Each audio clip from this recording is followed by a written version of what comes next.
Hi all, இன்றைக்கி Friday cooking vlog தான் பார்க்க போகிறோம். இன்றைக்கி என்ன செஞ்சோம், சாப்பாடு எப்படி செய்கிறது ஆனோம் அப்படிங்கிறதெல்லாம் நான் வந்து இந்த வீடியோவில் சொல்ல போகிறேன். காய்கறிலாம் பார்த்திங்கன்னா அன்னன்னைக்கு தான் வாங்குவாங்க ஃப்ரெஷ்ஷாக. ஸோ அது மாதிரி வாங்கியிருந்தாங்க. கத்திரிக்காய் வந்து பச்சடி செய்யலான்னு சொல்லிட்டு பெரிய கத்திரிக்காய் வாங்கியிருந்தாங்க. வெங்காயம் எல்லாத்தையும் வந்து தோல் உரிச்சிட்டு நம்ம ஸ்லைசரில் வந்து ஸ்லைஸ் பண்ண போகிறோம். கட் பண்ணுறத விட ஸ்லைசரில் கட் பண்ணுறது செதுக்கிறது வந்து ரொம்ப ஈஸியான வேலை. ஆனியனும் அப்படி மெல்லிஸாக வந்துடும், தின்னாக வந்துடும். கோழி அணை செய்கிறதுக்கு பார்த்திங்கன்னா நான் 2 பெரிய வெங்காயம் எடுத்திருக்கேன், 3 தக்காளி எடுத்திருக்கேன். ஒரு வெங்காயத்தை பார்த்திங்கன்னா நம்ம மிக்சியில் அடிக்க போகிறோம். உங்கள்கிட்ட சின்ன வெங்காயம் இருந்தாலும் சின்ன வெங்காயம் அடித்து போட்டுக்கலாம், நல்லாயிருக்கும்.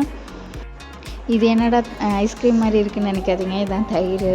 அதை வந்து நான் பாதி டம்ளர் எடுத்து நான் மிக்சியில் போட்டு நல்லா அடிச்சுட்டு, இன்னொரு சைடில் பார்த்திங்கன்னா ஒரு சின்ன குக்கர் எடுத்து உருளைக்கிழங்க வேக வச்சுக்கிறேன். கோழி அன்னத்துக்கு உருளைக்கிழங்க வேக வச்சு போடும்போது டேஸ்ட் வந்து நல்லாயிருக்கும்.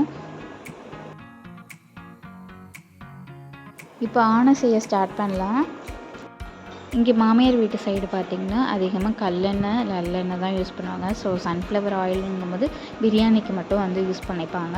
இப்போ நான் வந்து கல்லெண்ணெய் சேர்த்துட்டு ஒரு 2 ஸ்பூன் நெய் சேர்த்துக்கிறேன். நம்ம உருளைக்கிழங்கு வேக போட்டது ரெடி ஆகிடுச்சு. இப்போ வந்து நம்ம பட்டை, ஏலக்காய், கிராம்புலாம் சேர்த்துக்க போகிறோம் அதில். இது வந்து நான் இன்றைக்கி எப்படி செய்ய போகிறேன்னா, மாமியாரோட ஆணவம் தான் இது, மாமியார் ஸ்டைலில். ஸோ வந்து எப்போவுமே எங்கள் மாமி தான் செய்வாங்க. ஸோ இன்றைக்கி நான் செய்யலான்னு சொல்லிவிட்டு அவங்க மெத்தட்லேயே நான் செய்ய போகிறேன் அப்படின்ட்டு.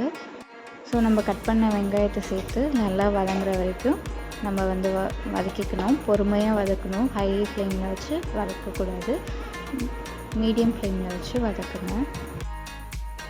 நெக்ஸ்ட்டு நம்ம கட் பண்ணி வச்ச தக்காளியை வந்து சேர்த்துக்கலாம்.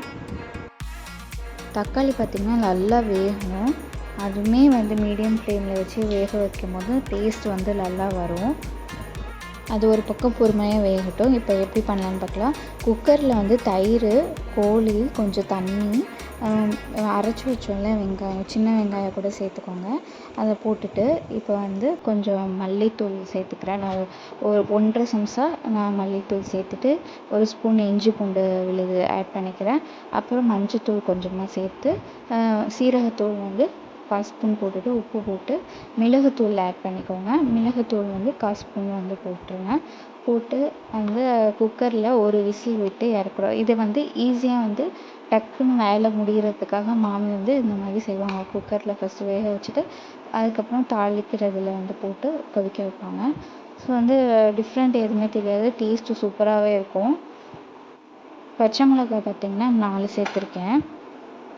நல்லா வதங்கட்டும். தக்காளிலாம் நல்லா வெந்ததுக்கப்புறம் இஞ்சி பூண்டு 2 ஸ்பூன் சேர்த்துக்கிறேன். ஆல்ரெடி 1 ஸ்பூன் வந்து குக்கரில் சேர்த்துருக்கோம். ஸோ நான் இதில் வந்து 2 ஸ்பூன் சேர்த்துக்கிறேன். இஞ்சி பூண்டு ஸ்மெல் போகிற வரைக்கும் நல்லா வதக்கிக்கோங்க. வதக்கும் போது பார்த்திங்கன்னா பாதி கொத்தமல்லி இலை வந்து இதில் ஆட் பண்ணிக்க போகிறோம். அது ஆனை காய்ச்சிட்டு மேலாப்பில் பாதி போட போகிறோம். இது பாதி சேர்த்து வதக்கும் போது நம்மளுக்கு வந்து டேஸ்ட்டு நல்லாவே இருக்கும். குக்கரில் நம்ம வந்து கறி வந்து ஒரு விசில் வந்துருச்சு. இஞ்சி பூண்டு ஸ்மெல் போனதுக்கப்புறம் நம்ம வந்து இப்போ ஒரு 2 ஸ்பூன் மிளகாத்தூள் சேர்த்துக்கிறோம். உங்களுக்கு காரம் வேணும்னா கூட இன்னும் 1 ஸ்பூன் சேர்த்துக்கோங்க. மிளகாத்தூள் போட்ட உடனேயுமே குக்கரில் உள்ள கறியை வந்து இதில் மாற்றிடணும். இல்லாட்டி வந்து மிளகாத்தூள் பார்த்திங்கன்னா தீஞ்சு போயிடும். குக்கரில் இருக்க கறியை வந்து நம்ம சட்டிக்கு மாற்றிட போகிறோம். சிம்மில் வச்சு கொதிக்க வைங்க, ஏன்னா ஆல்ரெடி குக்கரில் வெந்திருக்கும். அதுக்கிடையில் நம்ம வந்து இந்த முந்திரி, பாதாம், கசகசா இதை போட்டு நம்ம தேங்காயில் போட்டு அரைச்சி அதில் ஊற்ற போகிறோம். ஒரு 6 பாதாம் 6 முந்திரி எடுத்துக்கோங்க. கொஞ்சம் கசகசா எடுத்துக்கோங்க. தேங்காய் வந்து பாதி மூடி எடுத்து நல்லா போட்டு பேஸ்ட்டாக அரைக்கணும். தண்ணி லைட்டாக ஃபஸ்ட்டு சும்மா அரைச்சிட்டு அதுக்கப்புறம் தண்ணி ஊற்றி அரைக்கணும். நல்லா பேஸ்ட்டாக அரைக்கணும். ஃபைன் பேஸ்ட்டாக அரைச்சா தான் நல்லாயிருக்கும் ஆணத்துக்கு. இப்போ ஆணத்தில் வந்து அந்த தேங்காய் அரைச்சதை ஆட் பண்ணிக்கலாம். ஆட் பண்ணிவிட்டு லைட்டாக மிக்ஸ் பண்ணி விட்டுருங்க.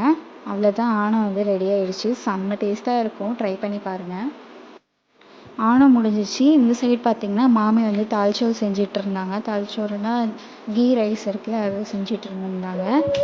இதுக்கு என்ன சேர்த்துருக்காங்கன்னா சன்ஃப்ளவர் ஆயில் கொஞ்சம் சேர்த்துருக்காங்க, நெய் ஊற்றிருக்காங்க, இஞ்சி பூண்டு புதினா மல்லி இலை பட்டை ஏலக்காய் ஒரு வெங்காயம் சேர்த்து வதக்கிட்டு கொஞ்சமாக தயிர் சேர்த்துப்பாங்க.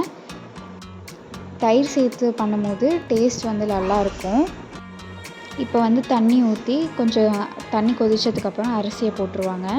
நெக்ஸ்ட்டு பார்த்திங்கன்னா கத்திரிக்காய் பச்சடி செய்ய போகிறோம். கத்திரிக்காய் பச்சடி செய்யணுங்கிறதே நாங்கள் மறந்துட்டோம். ஸோ இப்போ செய்ய போகிறோம்.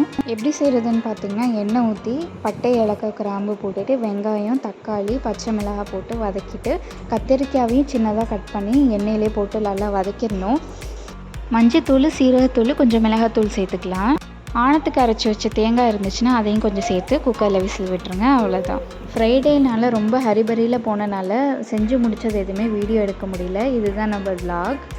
இந்த வீடியோ உங்களுக்கு பிடிச்சிருக்குன்னு நம்புகிறேன். பிடிச்சிருந்தா லைக் பண்ணுங்கள். சப்ஸ்கிரைப் பண்ணாமல் இருந்தீங்கன்னா சப்ஸ்கிரைப் பண்ணிக்கோங்க. தேங்க்யூ.